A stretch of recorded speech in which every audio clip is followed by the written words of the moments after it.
আসসালামু আলাইকুম, welcome to my সামিস cooking recipe চ্যানেলে। আজ আমি আপনাদের সাথে আরেকটি নতুন রেসিপি নিয়ে হাজির হলাম। রেসিপিটি যদি আপনাদের কাছে ভালো লেগে থাকে তাহলে অবশ্যই কমেন্টে জানাবেন এবং একটা লাইক দিয়ে যাবেন। আর আমার আরও সুন্দর সুন্দর ভিডিও পেতে আপনারা অবশ্যই আমার চ্যানেলটির সাথে থাকবেন আর সাথে থাকার জন্য একটা সাবস্ক্রাইব করে ফেলবেন। লাউ দিয়ে আপনারা তো মাছ দিয়ে রান্না করে খেয়ে দেখেন, এভাবে ডিম দিয়ে রান্না করে খেয়ে দেখবেন, অনেকটা মজা এবং স্বাদের, এবং রেসিপিটি রান্না করাও খুবই সহজ। লাউ দিয়ে ডিম রান্না করার জন্য আমি এখানে প্রথমেই লাউগুলো কেটে ধুয়ে নিয়েছি ভালো করে।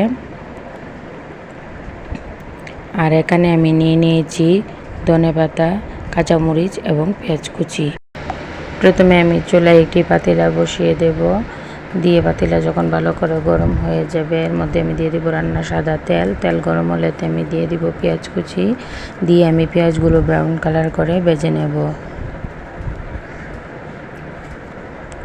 এই যে দেখুন আমার পেঁয়াজ ব্রাউন কালার করে ভাজা হয়ে গেছে। এখন এতে আমি দিয়ে দিব সামান্য পানি দিয়ে আমি এতে একে একে করে সব মশলা দিয়ে দিব। এখানে আমি দিয়ে দিয়েছি আদা বাটা এবং দিয়ে দিব রসুন বাটা,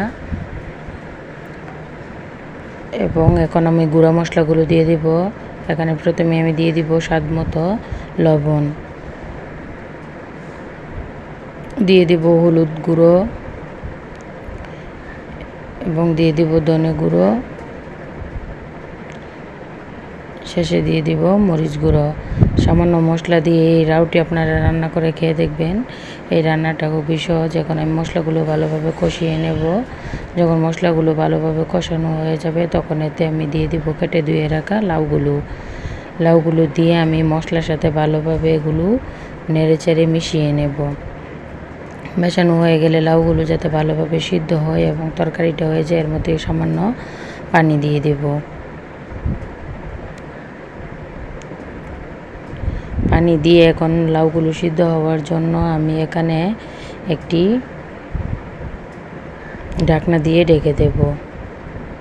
এই যে দেখুন আমার লাউগুলো ভালো করে সিদ্ধ হয়ে গেছে। এখন এতে আমি দিয়ে দিব কয়েকটা কাঁচামরিচ এবং এর মধ্যে আমি ডিম ভেঙে দিয়ে দেব। এই রান্নাটি খুবই সহজ এবং রান্না করে খেতেও অনেক মজা। আপনারা এভাবে খেয়ে দেখবেন এবং রান্না করে খাবেন। যে দেখুন আমার ডিমগুলো এখন আমি একটু নেড়ে চেড়ে ভেঙে দেব। পরিশেষে ধনেপাতা দিয়ে আমি নামিয়ে আপনাদেরকে দেখাচ্ছি যে আমার তরকারিটা কত সুন্দর হয়েছে।